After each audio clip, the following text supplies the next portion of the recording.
Muy buenas tardes. Buenas tardes ya. Primero, un agradecimiento especial a este grupo de profesionales venezolanos, talentosos venezolanos que han estado articulando este brillante plan.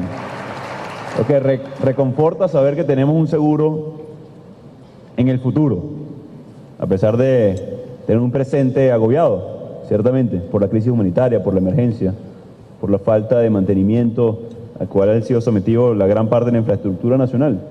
Pero reconforta saber que tenemos entonces un futuro que, si bien va a ser laborioso, que si bien va a ser trabajado, disputado, en medio de un presente de nuevo donde nos persiguen, donde nos acusan por soñar, por trabajar por una mejor Venezuela.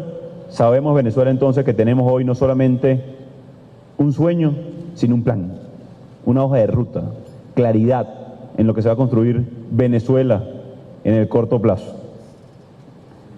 Decía, por cierto, el Libertador que cambiaba el título por el de ciudadano. Y hoy los que estamos aquí hoy somos profundamente eso, ciudadanos, y aspiramos a dar un paso más allá, a ser servidores de un país que hoy requiere plena conciencia de todos en sus deberes y sus derechos. Porque hoy lo que estamos hablando, y me disculpan lo anecdótico, pero recuerdo hace unos años un tío llevó a mi primo a unas vacaciones, le puso la bicicleta en la calle y le dijo: móntate y rueda, sal a rodar. Se lo volteó, lo vio asombrado y le dijo: ¿en la calle? Claro, años escuchando: en la calle no puedes rodar bicicleta, no puedes salir solo, ten cuidado, hasta cierta hora tienes que tener encerrado en 4 paredes. Y un poco eso es de lo que estamos hablando el día de hoy, recuperar la normalidad. ¿Qué de extraordinario tiene rodar bicicleta en la calle? En un país normal. Y si no existiera el informe de las Naciones Unidas donde narra la emergencia humanitaria compleja, ese indicador ya fuera suficiente para hablar de la tragedia en la que estamos viviendo. Que un niño en fase de desarrollo no pueda ni siquiera circular en una vía pública para desarrollar sus talentos, sus capacidades, o simplemente divertirse, o simplemente tener sano esparcimiento. Y este plan habla precisamente de la mezcla necesaria entre infraestructura y cultura para un sano desarrollo de políticas públicas al servicio del ciudadano, del desarrollo de sus ciudadanos, de sus talentos, de su futuro, de la sustentabilidad en el largo plazo. Y lo que nos bloquea hoy de ese futuro, de la ejecución de un plan, de la construcción de nuestros sueños, es la dictadura. ¿O quién de los que estamos hoy vimos el detallado plan, a pesar de que fue un resumen apenas de todo el desarrollo que tienen, que ojalá además podamos socializar, llevar a cada uno de los sectores, narrar lo que viene en nuestro futuro? No solamente los sueños, porque lo que separa un sueño de la realidad es en el medio el esfuerzo que hagamos, el sacrificio, el desarrollo, el presupuesto y la inversión, la capacidad y confianza en Venezuela una vez generemos el cambio. Todos recuerdan a principios de año la revalorización del mercado inmobiliario, ¿cierto? Con la plena expectativa de cambio, con la sola expectativa de cambio. Imagínense con el cambio, la capacidad de inversión privada que vamos a poder recibir, en la cual creemos plenamente, y vamos a recibir a toda esa inversión privada que quiere venir a nuestro país a acompañarnos en este desarrollo, va a ser pilar central. Pero no solamente eso, las multilaterales hacían referencia a una cita de Luis Alberto Moreno del BID, del BID, también el potencial y el trabajo que estamos haciendo en conjunto. Entonces la gran pregunta es también cómo hoy este plan país lo convertimos en puntal de lucha también en contra de la dictadura. Hoy soñar, disentir, un casa a casa, una asamblea es subversivo para este régimen. Ayer veíamos a un delirante dictador, a una parodia de régimen, hablar del sistema de salud venezolano. ¿Cuánto cinismo vimos ayer en cadena nacional secuestrando los medios públicos, hablando del sistema de salud nacional? Cuando hoy vemos venezolanos arrodillados en la frontera de Ecuador, huyendo de la crisis. ¿En qué estado están hoy los hospitales públicos o el sistema público nacional? ¿Cuál va a ser el costo que vamos a tener que pagar producto de la falta de mantenimiento? Ya no digamos ni siquiera preventivo, ya eso es un término que este régimen jamás revisó. Correctivo, y en algunos casos ya no va a haber ni siquiera oportunidad de mantenimiento. Y eso es un costo imputable a esta dictadura.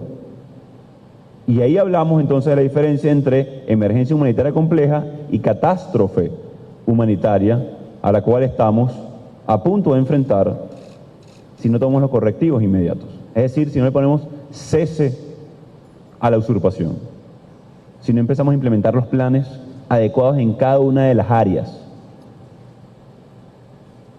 Y hay que recordar, y no hay que dejar por fuera, los 20 años de corrupción. Casi 5.000 millones de dólares en el metro de Guarenas-Guatire a Caracas. ¿Cuántos venezolanos hoy caraqueños se han trasladado en ese metro? ¿A cuántos ha beneficiado? ¿A cuántos ha impactado de manera positiva? ¿A cuántos ahorró el viaje desde sus lugares de vivienda a sus puestos de trabajo para compartir más tiempo con la familia o simplemente invirtiéndolo en su educación o desarrollo? 5.000 millones después, más de 13 años, sigue siendo cabilla y cemento muerto.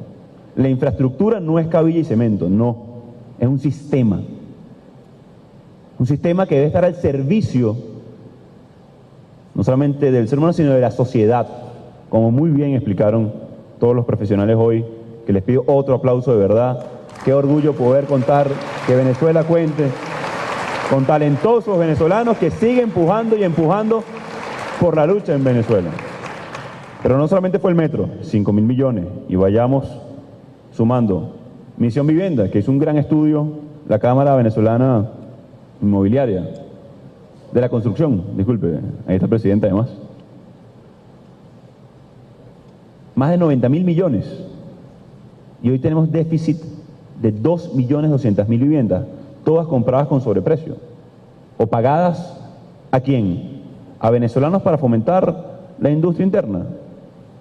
Bielorrusos, iraníes, y todavía esta parodia de dictadura, y parodia no porque dé risa, sino porque es una burla a lo que ha sido incluso el gentilicio venezolano, la capacidad y potencial de desarrollo y talento perdido durante 20 años. Porque a mi primo, cuando le dijeron eso, hablando de tiempo perdido, tenía 5, hoy tiene 11. Y esos 6 años de no poder haber rodado bicicleta en la calle, y no es banal lo que estoy diciendo, porque tampoco pudo disfrutar de un sistema de transporte público eficiente, tampoco pudo disfrutar hoy de escuelas bien dotadas. ¿Cómo entonces le retribuimos esos 6 años a Juan Andrés? O a todos los niños venezolanos que hoy están caminando por la frontera. Y eso es un costo de oportunidad social que estamos pagando. O un niño que nace hoy en Guarenas, Guatire, tiene la misma oportunidad que un niño que nace en Madrid. Y es muy dura la respuesta para nosotros como venezolanos. Y voy a poner un ejemplo puntual de un niño venezolano de Guarenas, Guatire, que a los 4 o 5 años se fue y llegó a ser número 1 del tenis en el mundo. Una pregunta, si se habría quedado Ángel en Guarenas Guatire, ¿habría llegado a alcanzar el número 1? No, porque no habían canchas, no había movilidad. Y es muy doloroso esa respuesta el día de hoy. Por cierto, ese venezolano o venezolana era Garbiñe Muguruza, es Garbiñe Muguruza.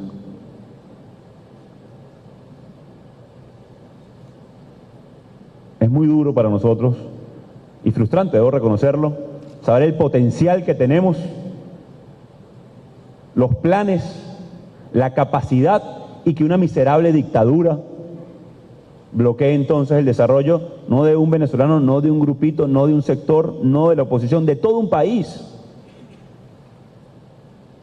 Incluso según los estudios de opinión, 93% de los venezolanos hoy quieren cambio, pero voy más allá, no queremos cambio, necesitamos cambio. No podemos permitiendo entonces que por falta de movilidad, vivienda, servicios públicos, espacios de calidad, sigamos perdiendo talentos y pagando un costo injusto con las futuras generaciones.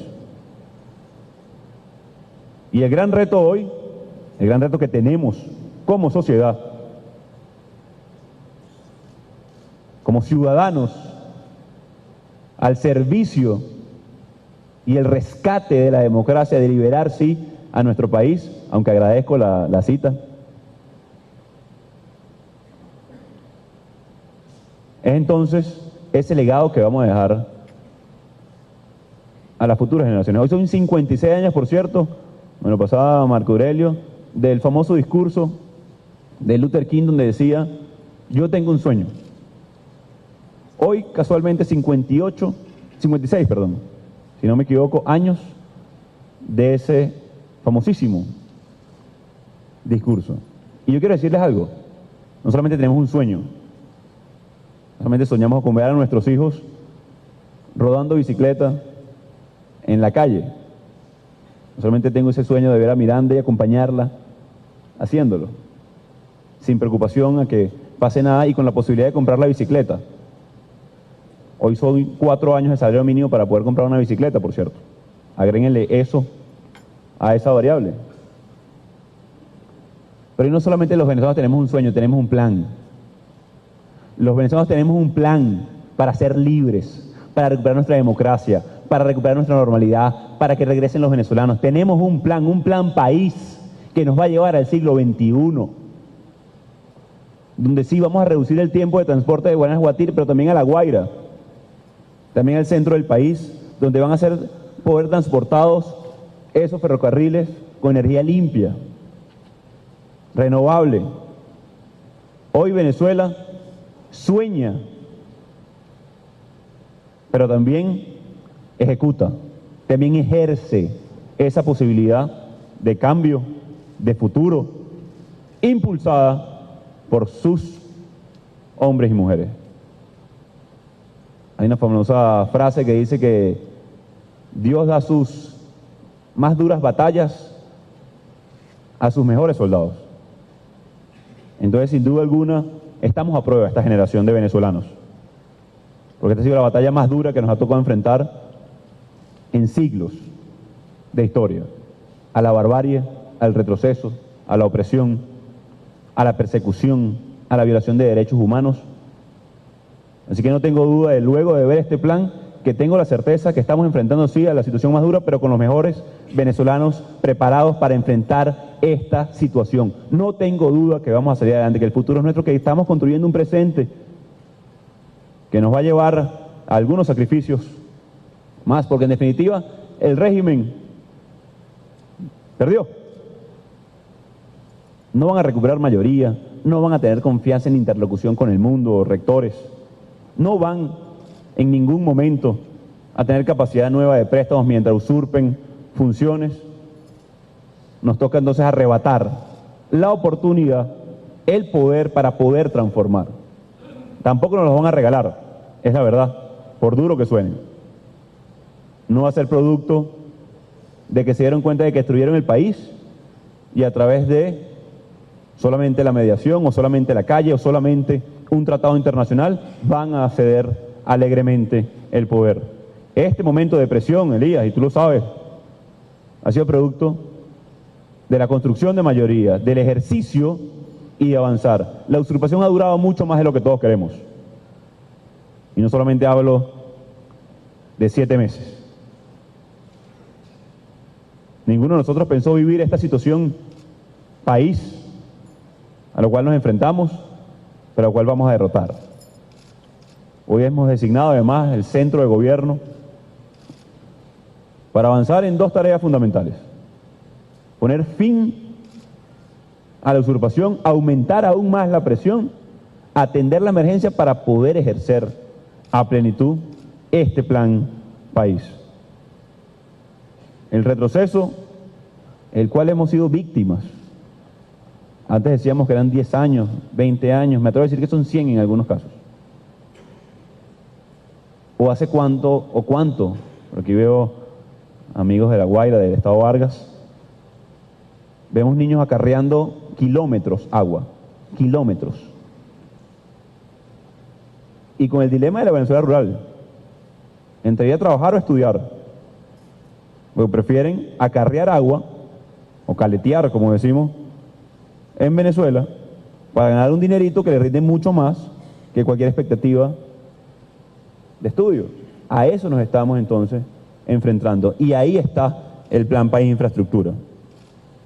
En la óptima mezcla entre cultura e infraestructura. El ingeniero hablaba de lo que fue, lo llamaban la cultura metro. La perfecta armonía entre infraestructura y cultura. Yo recuerdo cuando iba a la universidad, no hace mucho tampoco, me tocaba autobús hasta Chacaíto, hasta Capitolio, Antímano. Era impresionante ver a la gente llegando con una bolsa de papita, guardándola, porque en el metro no se comía. Ni de casualidad. Epa, nadie tenía que decir nada. Era automático. Cultura e infraestructura. Ahí está el reto de las políticas públicas orientadas al servicio de los ciudadanos. Así que levantar la infraestructura de un país que resistió, por cierto. Porque lo poco de energía eléctrica que todavía tenemos, y escúchense bien, lo poco de energía eléctrica que todavía tenemos poca energía eléctrica en Venezuela, a pesar de que la demanda ha disminuido muchísimo producto del flujo migratorio en Venezuela. Sobrevivió gracias a ingenieros venezolanos, a correcta planificación. Y no tengan duda entonces que vamos a levantar muy rápido esa infraestructura, pero no va a ser suficiente con el país que tuvimos. No va a ser suficiente. Con los errores y aciertos, ese país nos trajo al hoy y a la hora. Porque si bien soportó el Guri, de manera hoy todavía increíble, será caso de estudio, el tejido social no. Fue un diseño de la dictadura, donde atacaron a las instituciones, atacaron a los partidos políticos, y por algún momento pensábamos que no eran buenos los partidos políticos, y en cierto modo fuimos cómplices de la destrucción de esa institución, pero después fueron por los sindicatos, por los estudiantes, por las instituciones formales, digamos, adscritas al Estado, Tribunal Supremo, Asamblea Nacional, como la atacan todavía y no han podido todavía con ese espacio de lucha, a pesar de que inventaron una paralela. Entonces nos toca también retejer la infraestructura, la cultura, el tejido social, que también debo reconocer se ha mantenido luchando, se ha mantenido autorregenerándose, y prueba de ello son los gremios, sindicatos que insisten. Así que para los venezolanos, la certeza de que tenemos un futuro cierto, no solamente un sueño, sino un plan que vamos a ejecutar en conjunto, que ha sido construido por brillantes venezolanos. La gran diferencia con este plan país, que no es de Juan Guaidó, que no es de la Asamblea Nacional ni siquiera, es que ha sido construido con la sociedad, con los profesionales, en cada una de las áreas.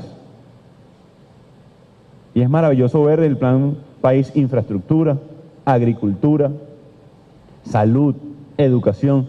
Es increíble soñar con ese país, pero para ejercer nuestro plan. Y ese plan depende de todos. Y los he leído, los he escuchado en cada una de las críticas válidas, producto de la crisis que tenemos. Pero el ejercicio de este plan no depende de una persona, no depende de un solo servidor público, cada vez más depende de todos.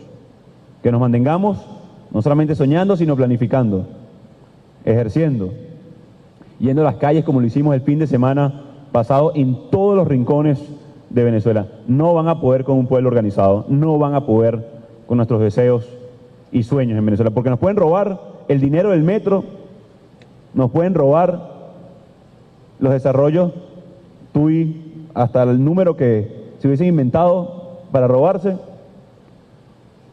el gas doméstico, destruido la empresa petrolera, pero no nos pueden robar nuestros sueños. Son nuestros.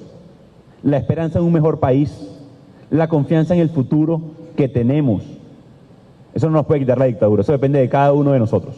Eso depende de cada uno de los venezolanos que hemos coloquialmente echado el resto.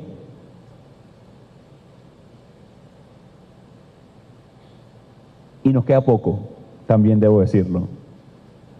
Porque si ya construimos mayoría, la estamos ejerciendo, tenemos el acompañamiento del mundo, el reconocimiento de las multilaterales, el acompañamiento y la autorregeneración de ese tejido social, nos queda avanzar con fuerza.